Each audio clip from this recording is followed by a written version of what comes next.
చిరంజీవి గారు కానీ, పవన్ కళ్యాణ్ గారు కానీ అంతా ఆల్ హీరోస్ మా ఫ్యామిలీ. అంటే మీరు ఒక సినిమాలో యాక్ట్ చేశారు. అప్పుడు ఏంటంటే ఆయన మొట్టమొదటి సినిమా అండి. అక్కడ అమ్మాయి ఇక్కడ అబ్బాయి దాంట్లో. అంటే మొట్టమొదటిగా కొద్దిగా ఆవేశంగా ఉండేవారని ఇది ఉంది. ఇప్పుడు కొద్దిగా ఏమో మీకు తెలుసాయి, మా దగ్గర ఏముండదు. మేమంతా అన్నదమ్ముల్లాగా చాలా ఫ్యామిలీ మెంబర్స్గా ఉంటాము. మెగాస్టార్ చిరంజీవి గారు మేమే ఆడుకుంటాము. అవునండి. మాకు అవన్నీ ఉండవు. మీకు అట్లా కనపడతాయి తెల్లగా పచ్చగా. నేను సినిమాలో చెప్పినట్టుగా నీళ్లు ఎర్రగా ఉన్నాయంటే అన్నాన్ని అడుగుతా కదా మా కోడని, అట్లా కనపడతాయి. మీకు మాకు కనపడవు అట్లా. మాకు దగ్గర ఉండవు అవన్నీ. ఇక్కడ డిప్యూటీ సీఎం అయ్యారండి. అంటే అందరూ ఊహించారే. అంటే ఏదన్నా ఎందుకు కాకూడదండి? ఎందుకు కాకూడదు డిప్యూటీ సీఎం? అదే అయ్యారండి. అందుకనే అయ్యారంటే ఎందుకు కాకూడదు అంటున్నా. ఏం తక్కువ అని. ఆరానాల కూలి అంజయ్య గారే, టంగుటూరు అంజయ్య గారు సీఎం అయ్యారు. చదువుకున్నాడు, మేధావి, సినిమా స్టారు, వాళ్ళ అన్నకు ఒక బ్యాక్గ్రౌండ్ ఉంది. ఇది పెద్ద ఆశ్చర్యమైంది ఏం కాదే. అవునండి. అదృష్టం కలిసి వచ్చింది, అయ్యాడు. అంటే అంతకుముందు 2 చోట్ల ఓడిపోయారని కొద్దిగా అందరూ భయపడ్డారు. కానీ ఏమండి, ఇందిరాగాంధీ గారు లాంటి వాళ్ళే ఓడిపోయారు. ఎన్టీ రామారావు గారు నా దేవుడు ఓడిపోయారు సెకండ్ టైం. ఓటములు గెలుపులు ఇవన్నీ దైవాధీనాలు. దానికి సొంత క్యారెక్టర్కు, కొంత క్యాలిబర్కు ఇది సంబంధాలు ఉండవండి. అది ఆ టైంలో ఆ సిచ్యువేషన్ బట్టి ఓటేస్తాడు. దానికను మా భవిష్యత్తుకి లింక్ పెట్టి ఇక డౌన్ అయిపోయింది పవన్ కళ్యాణ్ పని, బాబుమోహన్ పని, అది కాదండి. అక్కడ గెలుపు ఓటంలో దైవాధీనాలు. ఎందుకంటే ఎన్టీ రామారావు గారు ఓడిపోవడం తమాషా. ఒక పార్టీని స్థాపించి 9 నెలల్లో ముఖ్యమంత్రి అయి నేషనల్ పార్టీని అసలు ప్రతిపక్షం లేకుండా చేసి, అట్లనే అక్కడ కరుణానిధి గారు, అక్కడ అట్లనే జయలలిత గారు. మాకుండేది మాకుంటుందండి. కానీ ఓటర్ తీర్పు దానికి మా జీవితాలకు ముడిపెట్టకండి, మాకు సంబంధం లేదు. అదే ఇదే. అంటే ఆయన 27 సీట్లు తీసుకున్నప్పుడు అందరూ బాధపడ్డారు ఆయన అభిమానులు. 21 ఏంటి మీ స్ట్రెంగ్త్ ఎక్కువ తీసుకోవాలి, 50-60 తీసుకోవాలి, ఏంటి 21 అని అనుకున్నారు. చాలా మంది అలిగారు కూడా అండి. ఆయన అడుక్కున్నోడు అనుకున్నాడు. ఈ ప్రశ్న వాడిని ఎవడనుంటే అడగండి, నాకు సంబంధం లేదు. నేను ఓటు కూడా వేయలేదు పాపం. ఎందుకంటే ఈ రాష్ట్రం వేరు, ఆ రాష్ట్రం వేరు, ఇక్కడ పరిస్థితులు వేరు, అక్కడ పరిస్థితులు వేరు. ఆయన 21 తీసుకున్నాడు, 21 గెలిచాడు. గెలవద్దంటారా? గెలవటం మంచిదేందంటారా? అందుకనే నేను వద్దన్నా. ఆయన ఏమంటారంటే ఆయన అభిమానం ఎక్కువ కావాలి కోరుకున్నారు. పాపం కోరుకుంటేనే అవుతుందండి. కోరుకున్నారు కనుకనే ఓటేశారు. ఒక్కడు అందరి తరపున, మొత్తం ఆంధ్రప్రదేశ్ అందరి తరపున ఒక్కడు ఓటేసు కాదు కదా. అవునండి. ఎన్ని లక్షల జనాభా ఉంటే, ఎన్ని లక్షల ఓటర్లు ఉంటే అన్ని లక్షల ఓట్లు ఆడమగ వేయాల్సిందే కదా. అవునండి. అందరి అభిమానం ఉంది కనుక అన్నీ గెలిచారు. ఆయనకి ఎన్ని సీట్లు ఇచ్చారో అన్నీ గెలిచారు, ఎంపీగా కానీ ఎమ్మెల్యేగా కానీ. ఇప్పుడు ఏమంటారు దానికి? ఇప్పుడు అవునండి. అంటే ఊరికి మీ దృష్టి తీసుకొస్తా. నా దృష్టికి ఎందుకు సార్? నేను ఓటేయలేదు కదా పాపం.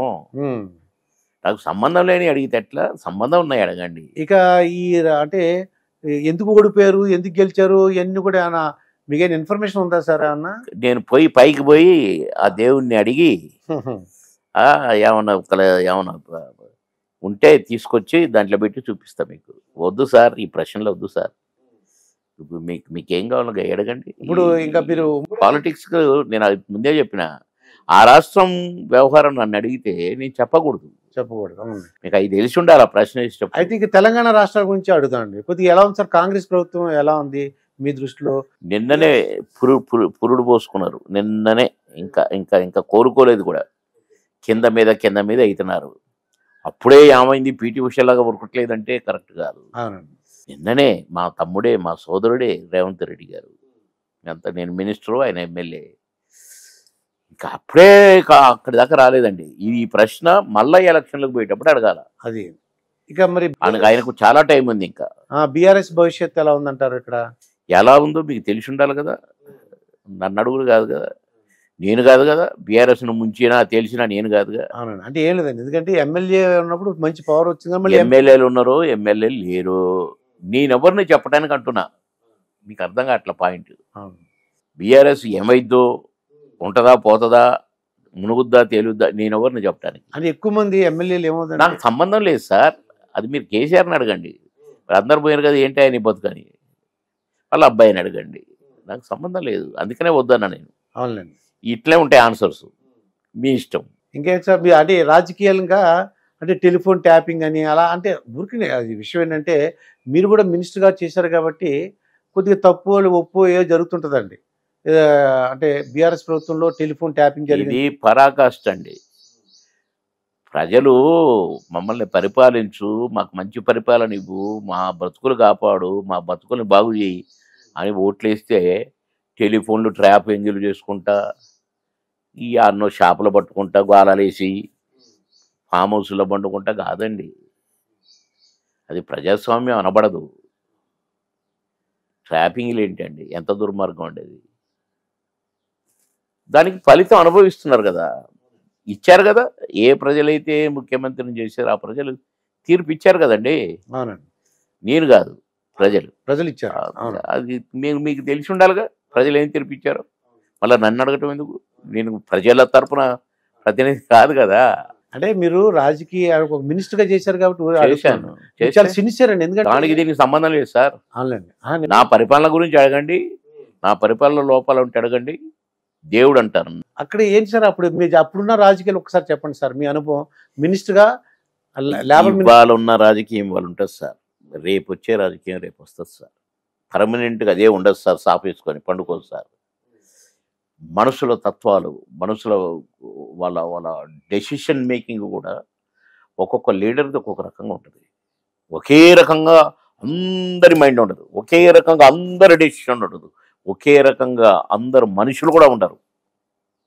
రంగు, రుచి, వాసన అన్నీ కాకుండా ఒక మనిషికి అన్నీ డిఫరెంట్గా ఉంటాయి. క్యాలిక్యులేట్ చేసి ఒకే పదంతో చెప్పండి అంటే అది సాధ్యం కాదు. మీరు ఒక సంవత్సరం పెట్టుకోవాలి, మీ టీవీ పెట్టుకొని ఒక్కొక్క రోజు ఒక్కొక్క మనస్తత్వం గురించి అడిగితే చెప్తాం. అవునండి. అది ఏం లేదండి, ఎందుకంటే మీరు మా టైం చాలా విలువైంది. మీ మినిస్టర్కి దానికి సంబంధం లేదు సార్. అప్పుడు అనేది ఏంటంటే అప్పుడు పరిస్థితులు చాలా చిన్నగా వర్క్ చేశారు. మీలాంటి వాళ్ళు డబ్బుల సంపాదన గురించి ఆలోచించలేదండి, పేరు గురించి, ప్రజలకు సేవ చేయాలని ఉద్దేశం అండి. అవును. ఇప్పుడు రాజకీయాలకు కూడా దేశంతో మారిపోయిన, జైలుకి వెళ్తున్నారు. అది నాకు సంబంధం లేదు. పోయేటోడు పోతాడు, మంచి చేసినోడు మంచోడు అనిపించుకుంటాడు, జైలుకు పోయేటోడు జైలుకు పోతాడు, ఓడిపోయి ఇంట్లో కూర్చుంటాడు. వాళ్ళు చేసిన వాళ్ళ వాళ్ళ పనులను బట్టే ఇక్కడ ట్రీట్మెంట్ ఉంటుందండి, ప్రజల ట్రీట్మెంట్. మీరు అది తెలుసుకోవాలా. అవునండి. నన్ను అడుగుడు కాదు, నేనెవరిని మీకు చెప్పడానికి. అంటే మీ అభిప్రాయం, నా అభిప్రాయం చెప్పాల్సిన అవసరం లేదు. ఇప్పుడు మీరేంటంటే ఒక లేబర్ మినిస్టర్గా చేశారండి. లేబర్ అండ్ ఫ్యాక్టరీస్, లేబరేజ్ ఫ్యాక్టరీస్ మీ ఆధ్వర్యంలో 400 ఫ్యాక్టరీస్ పైన ఉంటాయండి ఉమ్మడి ఆంధ్రప్రదేశ్లో. అప్పుడు మీరు నాకు తెలిసినంత నేను అడిగానండి, అడిగితే చాలా సిన్సియర్గా వర్క్ చేశారు, చాలా మంచి పేరు. అంటే ఆయన పేరు ప్రఖ్యాతి గురించి పాటుపడ్డారు కానీ ప్రజలకు సేవ చేయాలనుకున్నారు. కానీ మీరు అడుగుతారని నేను ఓహో అని పనిచేయలేదు సార్. ప్రజలకు ఇచ్చిన మాట ప్రకారంగా వాళ్ళు నాకు ఓటేసి గెలిపించినందుకు 3 సార్లు ఎమ్మెల్యేగా కానీ మంత్రిగా కానీ నేను 100% ముందు ఆత్మ పరిశీలన, ఆత్మ ఒప్పుకోవాలి కదా. నేను 100% ప్రజలకు న్యాయం చేశాను, ప్రజలు అడిగింది చేశాను, ఏది అడిగితే అది. ఇక అసలు ఇంకొక కోరిక చెప్తే ఆశ్చర్యపోతారు. నేను మన గచ్చిబౌలి నుంచి ఎయిర్పోర్ట్కి పోతున్నాను. రింగు రోడ్డు శంషాబాద్కే ఉండాలన్నా, నా కాన్స్టిట్యున్సీకి ఎందుకు ఉండకూడదు అనుకున్నా. రోజు పోతూ మెడ్రాస్ పోయినా రావటం ప్రపోజల్ పెట్టినా నా కాన్స్టిట్యున్సీ చుట్టూ 6 lanes రోడ్డు, రింగ్ రోడ్ వేసి పారేసిన. నేను ఏమనుకుంటే చేసిన, ఏమనుకుంటుంది. నాకు ముఖ్యమంత్రులు నేను చెప్పింది మంచి ఆలోచన అన్నారు, నాకు ఇచ్చారు, చేశారు.